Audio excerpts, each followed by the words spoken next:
ಇವಾಗಲೇ ಹೇಳ್ತೀನಿ, D boss ಏನಾದರೂ ರಿಲೀಸ್ ಆದರೆ ಅವತ್ತಿಗೆ ಪಕ್ಕ ಕರ್ನಾಟಕ ಬಂದ್ ಮಾಡಲೇಬೇಕಾಗುತ್ತೆ ಮೇಡಮ್. ಅದಂತೂ 100%. ಈ ಕ್ರೇಜ್ನ ನೋಡಿದ್ರೆ. ಆಮೇಲೆ ನಾ ಡಿ ಬಾಸ್ ಅಭಿಮಾನಿಗಳಿಗೂ ಒಂದು ಮಾತು ಹೇಳ್ತೀನಿ, ದಯವಿಟ್ಟು ನಿಮ್ಮ ಬಾಸ್ ಆಗಲಿ ಡಿ ಬಾಸ್ ಅವರು ಹೊರಗಡೆ ಬರೋ ತನಕ ದಯವಿಟ್ಟು ಯಾರು ಕೂಡ ಬೇರೆ ಹೀರೋಗಳಿಗೆ ಬ್ಯಾಡ್ ಕಮೆಂಟ್ಸ್ ಹಾಕಬೇಡಿ, ಮೀಡಿಯಾಗಳಿಗೆ ಬೈಯೋದಾಗ್ಲಿ ಕೆಟ್ಟದಾಗ ಕೂಗೋದಾಗ್ಲಿ ಅದನ್ನ ಮಾಡಕ್ಕೆ ಹೋಗಬೇಡಿ. ಅದು ಡಿ ಬಾಸ್ ಮೇಲೆ ಕೆಟ್ಟ ಹೆಸರು ಬರೋದು, ಅರ್ಥ ಮಾಡ್ಕೊಳ್ರಿ. ಡಿ ಬಾಸ್ಗೆ ಜೈಕಾರ ಹಾಕಿದ್ರೆ ಬಂದ್ರೆ ಮೂವಿ ನೋಡಿದ್ರೆ ನಿಮ್ಮ ಬಾಸ್ ಬರೋ ತನಕ ವೇಟ್ ಮಾಡಿ, ಬಂದ್ಮೇಲೆ ಇನ್ನೂ ಹಬ್ಬ ಮಾಡೋಣ ಅಂತ ಹೇಳ್ತೀನಿ ಮೇಡಮ್. ನೋಡಿ, ಕರಿಯ ಎಷ್ಟು ವರ್ಷ ಆದ್ಮೇಲೆ ರಿಲೀಸ್ ಆಯ್ತು. ಈ ತರ ಈ ವಾರ ರಿಲೀಸ್ ಆಗಿರೋ ಮೂವಿಗಳಿಗೆ ಜನಗಳಿಲ್ಲ. ಇದರಲ್ಲೇ ತಿಳ್ಕೊಳ್ಳಿ ಡಿ ಬಾಸ್ ಗತಿ ಏನು ಅಂತ, ಆಯ್ತಾ? ಕೆಲವೊಂದಷ್ಟು ಜನ ಹೇಳ್ತಾರೆ ಡಿ ಬಾಸ್ ಹಂಗ್ ಮಾಡಿದ್ರೆ ಹಿಂಗ್ ಮಾಡಿ, ಆಯ್ತಪ್ಪ ಅವ್ರ ಪರ್ಸನಲ್ ವಿಷಯ, ಕಾನೂನು ಪ್ರಕಾರ ಅದು ಏನಾಗಬೇಕು ಆಗುತ್ತೆ. ಬಟ್ ಡಿ ಬಾಸ್ ಸಂಪಾದನೆ ಮಾಡಿರೋದು ಏನ್ ಹೇಳಿ? ಅಭಿಮಾನ. ನಿಂತ್ಕೊಳ್ರಿ ನೋಡೋಣ, ಇಂಡಸ್ಟ್ರಿಲಿ ನಿಂತ್ಕೊಳ್ಳಿ, ಆಪೋಸಿಟ್ ಡಿ ಬಾಸ್ ಆಪೋಸಿಟ್ ನೋಡೋಣ.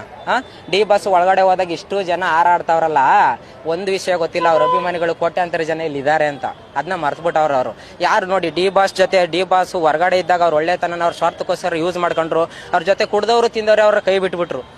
ಡಿ ಬಾಸ್ ಪರವಾಗಿ ನಿಲ್ತಾ ಇಲ್ಲ ಇವತ್ತು. ಅವ್ರ ಜೊತೆಗೆ ಸೋಲಿರ್ಲಿ ಗೆಲ್ಲಿರ್ಲಿ ಒಳ್ಳೇದಾಗ್ಲಿ ಕೆಟ್ಟದಾಗ್ಲಿ ಜೊತೆ ನಿಲ್ತಾ ಇರೋರು ಅಭಿಮಾನಿಗಳು ಮಾತ್ರ. ಈ ಅಭಿಮಾನಿಗಳು ಯಾವತ್ತೂ ಕೈ ಬಿಡಲ್ಲ ಗುರು.